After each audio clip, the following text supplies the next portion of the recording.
11월 5일 증권사 데일리 헤드라인입니다. 한국증권, 환율 시장의 수수께끼와 시사점, 신한금융투자, 11월 옵션 만기, 제한적 매도 우위, 우리투자증권, 어둠 속에서도 빛나는 것은? 동양증권, 관심은 이벤트, 전략은 경기. 부국증권입니다. 11월 바닥권 인식이 우선적으로 필요한 시기, 삼성증권, 외국인 눈에 비친 한국 증시, 하나대투증권, 미국 대선 2000년의 재현 가능성은? 토러스투자증권, 미국의 제조업 부활이 한국에 미칠 영향.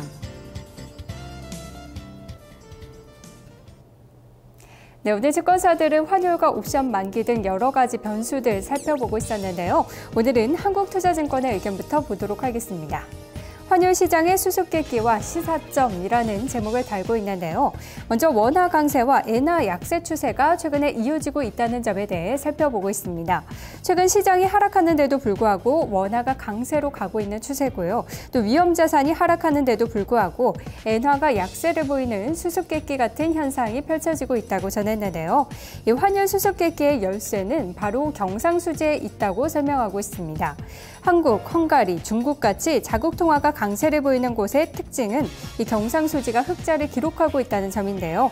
반면 환율이 약한 국가는 공통적으로 경상수지가 약화되었다고 설명했습니다. 예를 들어 한국의 3분기 경상수지는 역사적인 최고 수준인데요. 이에 비해 일본의 무역수지는 반대로 역사적인 최저 수준이라고 설명하고 있습니다. 엔화가 약세를 보이는 수수께끼 같은 현상들 함께 나타나고 있는데요. 이것은 금융거래의 힘이 많이 약해졌음을 시사하고 있다고 설명했습니다.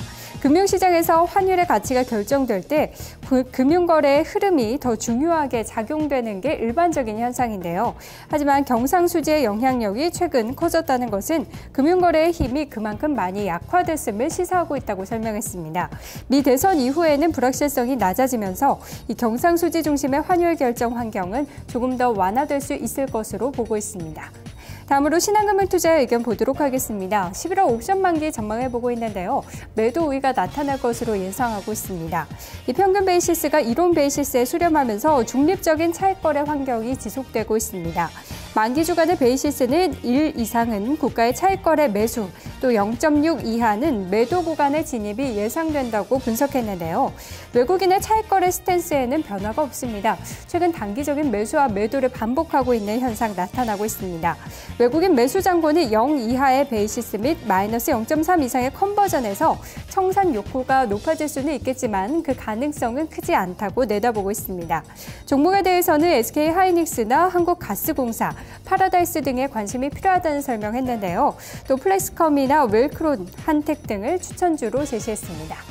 마지막 증권사 의견 보도록 하겠습니다. 우리투자증권인데요. 어둠 속에서도 빛나는 것은? 이라는 제목을 달았습니다. 코스피 지수 살펴봤을 때 경기 둔화 우려감 속에서도 120일 지지선은 좀 유효하게 나타나고 있습니다. 지지력을 감안해 볼 때 박스권인 코스피 1890에서 1950 사이의 박스권 등락이 조금 더 이어질 것으로 예상했는데요. 여전히 지수보다는 종목별 대응이 유효하다는 이야기하고 있습니다. 그리고 다수의 이벤트로 당분간 변동성 장세는 이어질 것으로 전망을 하고 있는데요. 미국 대선과 중국의 정권 교체, 유럽 문제 등이 남아있는 데다 우리 시장의 또 옵션 만기도 역시 변동성 요인이 될 것으로 내다보고 있습니다. 국내 기관 선호주와 더불어서 실적주 중심의 투자 전략을 세워보자라는 이야기했습니다. 기관 선호주로는 전기전자와 서비스, 그리고 실적주로는 모바일 관련주나 제약과 바이오 등에 관심이 필요하다는 설명하고 있는데요. 환율이 1,100원 선 하향 이탈한 이후로는 그 하락 속도는 다소 완만해지고 있어서 이제는 수출주에 대해서도 선별적인 접근이 가능할 것으로 예상하고 있습니다. 지금까지 증권사 데일리 살펴봤습니다.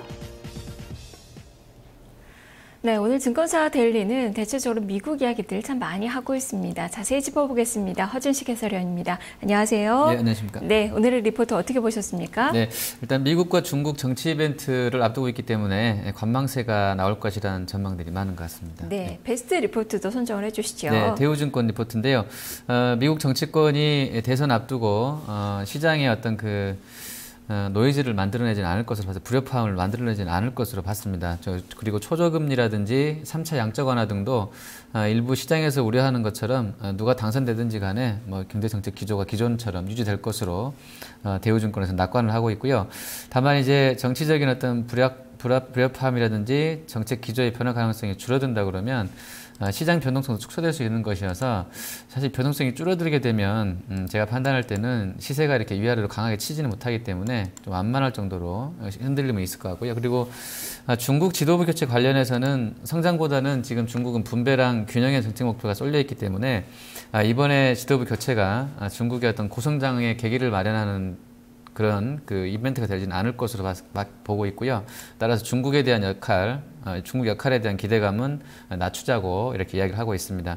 그리고 시장은 지난주에 이제 기술적 반등으로 1900선 회복을 했는데, 일부 G2의 미국과 중국의 정치적 불확실성의 완화에 대한 기대감도 반영된 것이기 때문에 상승세는 뭐 이번 주까지도 뭐 이어질 것으로 봤고요. 다만 이제 1900선 하단까지 만약에 밀린다고 그러면 낙폭 과제 중심으로 해서 기술적으로 접근하는 게 바람직하다, 이런 전략 제시를 하고 있습니다. 네, G2의 불확실성 완화에 따른 그런 기대감이 어떻게 반영이 되는지를 봐야 되겠네요. 네. 말씀 잘 들었습니다. 네, 감사합니다.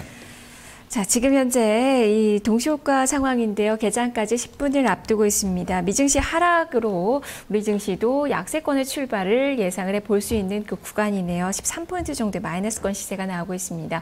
잠시 후에 자세히 짚어보겠습니다. 2부에서 뵙겠습니다.